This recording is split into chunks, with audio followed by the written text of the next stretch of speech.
Hey guys, um, I am in a hotel room um, in a Midwestern state, looking at a PhD program here, um, and there are a couple things about this experience that was different than some of the others that I've had, and it is my doing, and it is stupid. So I'm going to tell you about it and why I feel frustrated at myself for this. Okay, so I'm applying to 4 schools, and I told 3 schools to use des and male pronouns. They were totally great about it, really understanding, no slip ups, really. It was great. Um, right. So, for some reason, I, I don't even know why. I don't know why I didn't do it. I didn't do it for this school. So, they're using my birth name and female pronouns, which is annoying. I mean, it's not annoying. I just, they don't know because I didn't tell them. But I don't want them to use those. I want them to use des, and I want them to use male pronouns. So it's a really short visit, and I've got all these meetings scheduled, and people know who's supposed to be coming, and so um, I didn't. So I just basically didn't email them or anything, and then by the time I thought about, oh, I probably should do this, I felt like it was too late.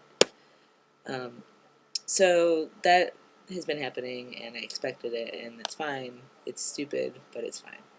Um, the thing that happened, though, that I really am frustrated about is, and it's totally a situation that I put myself in, which is the most frustrating part. I was in a group of people, and someone needed to talk to me, someone that I hadn't met but I'd been corresponding with over email. Um, and she asked for me by my birth name, and I raised my hand to indicate that and she's like, oh, I thought, and then enter my birth name here, was a woman's name. And I said, I am. And then she proceeded to say that, I looked like a man. And actually, I had been passing, people had been, like, calling me sir. I had this woman talking to me. She was, like, checking my luggage, and she was talking to me about my, like, razor and how it's, like, old school and how my dad must have taught me, and just totally, I don't know what age she thought I am, but, you know, seeing me as male. So apparently that was a good seeing me as male day, but it led to this really awkward situation. And so she apologized, and I was like, it was fine. But I really can't believe that I said I am. After all of this time and like all the things that I'm doing and have done, um, that was my response. And it's not how I actually feel. Um, and so I'm just frustrated that I did that to myself. I think some of it stems from the fact that uh, because of a variety of things, although now that I'm taking tea, it's changing, but because of a variety of things about the way that I look, I don't really, people don't see me as male. And I'm pretty forgiving of that because I don't see myself as male physically. Although I still can't see it physically, even though I feel it. I feel it inside. But I do. I feel it inside. So what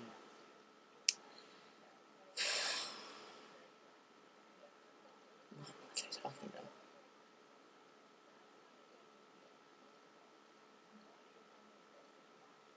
Yeah. So it just really bothered me that I said it. And the reason is that I don't basically I don't believe in myself that I look male, and so I don't expect other people to believe it. In fact, I feel like I'm burdening them with either discomfort because they know I'm trans, because they like see that I'm female bodied, and then I'm saying that I'm male, and then they're like, "What?" Or that I say that I'm female, but I'm mistaken for male.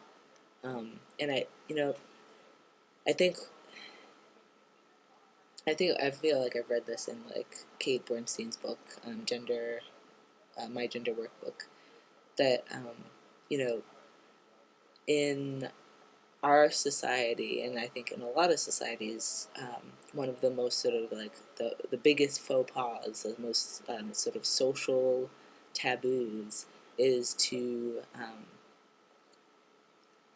misgender someone. So like, calling a man ma'am or a woman sir, and it's really awkward, both for the person who does it and the person that has it done to them.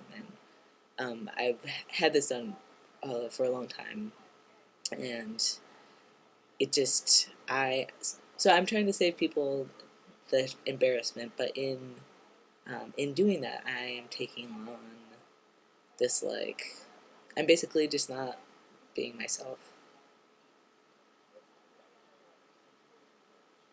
and yeah, so that's my story. I've learned an important lesson, which is that I'm never doing that again. And now, if I end up coming here, I have to go through the whole process of coming out to everybody that I've met.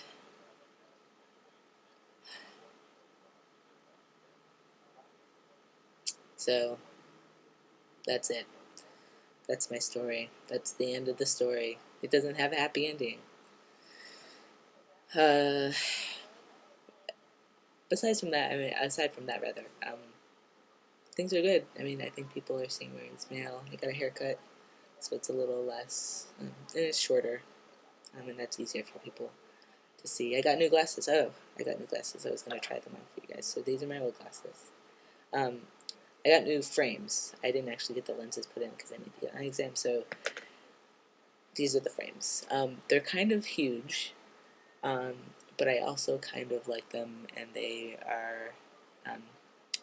really increase the sort of geek factor, which is, or the nerd factor. Nerd chic is kind of what I'm going for a little bit. So I like them. I have to get a prescription put in them, but otherwise, and I think that they're a little. The other ones are not super feminine, but kind of feminine, and I think these are much less so. So maybe that will help with being read as well. Although I think people will probably think that I'm like 14 years old, but that's a whole other issue. Okay, I've been rambling on for far too long, so thank you guys for watching. Thanks for people who are subscribing and writing comments. I know I haven't been replying to them, but I read them and appreciate the support. Things have just been super hectic with school and traveling, and so I'm blanket thanking all of you. All right, I will make another update maybe next week, either the day of my shot or maybe a couple of days after, from Down Under. Exciting. So that's it. See you later.